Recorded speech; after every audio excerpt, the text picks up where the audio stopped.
Hello bachcho. In a given question, three copper blocks of mass m1, m2 and m3 kg respectively are brought into thermal conduct till they reach equilibrium. Before contact, they were at a T1, T2 and T3, where T1 is greater than T2, T2 is greater than T3. Assuming there is no heat loss to the surrounding, the equilibrium temperature T is given. Then what is the value of T, ये हमें बताना है। ठीक है, तो इस question के लिए क्या है की कंसेप्ट, की कॉन्सेप्ट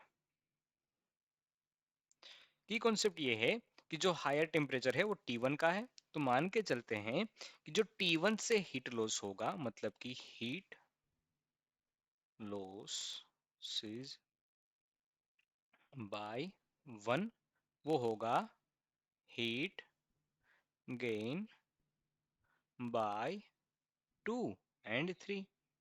क्योंकि T1 है वो सबसे ज्यादा है, तो T1 जो हीट रिलीज करेगा वो गेन करेगा 2 और 3, और जो 1 है वो कितनी हीट रिलीज करेगा, तो लिखते हैं हम Q1 is equal to M, mass दे रखा है M1, तो हम लिखेंगे इसको M1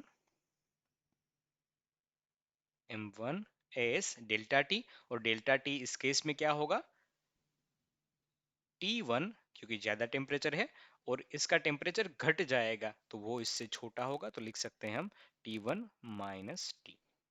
इसी तरह से heat gain by body 2, Q2 is equal to M2 S, copper की ही ब्लॉक्स है इसलिए S सभी के लिए सेम ही रहेगा, T माइनस T2। ये पता चलना चाहिए क्योंकि ये हीट गेन कर रहा है, इसलिए T माइनस T2 लिखा जाएगा। जो इक्विलिब्रियम टेम्परेचर है वो ज्यादा होगा T2 से। इसी तरह से Q3, Q3 is equal to M3S T minus T3। इसी इक्वेशन का यूज करके अब हम प्रश्न को सोल्व करते हैं, तो लिखा जाएगा we know heat losses by body 1 is equal to heat gain by body 2 and 3, so it is Q2 plus Q3। अब हम लिखते हैं Q1 is equal to क्या है, M1 S T1 minus T, और Q2 is equal to M2 S T minus T2 plus M2 sorry M3 S T minus T3।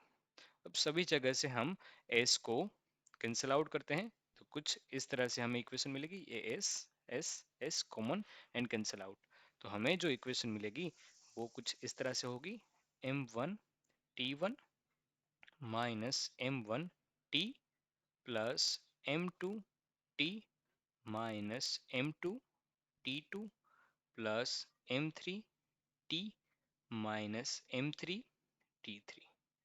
अब हम M1 T को उस तरफ जाने देते हैं, तो यहाँ पर बनेगा, और बाकी के M2 T2 और M3 T3 को इस तरफ लाते हैं, तो यहाँ पर बनेगा M1 T1 plus M2 T2 plus M3 T3, और दूसरी तरफ बनेगा M1, इसको दूसरी तरफ जाने दिया तो M1T plus M2T plus M3T।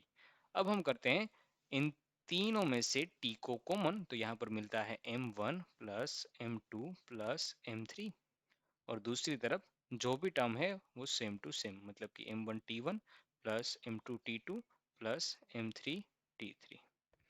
अब इसी तरह से हमें T की इक्वेशन मिल जाती है, इस इक्वेशन से T is equal to M1T1 plus M2T2 plus M3T3 upon upon आ जाएगा M1 plus M2 plus M3।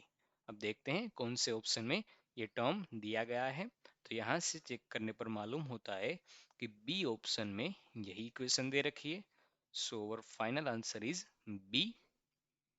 I hope you all guys are understand. Thank you.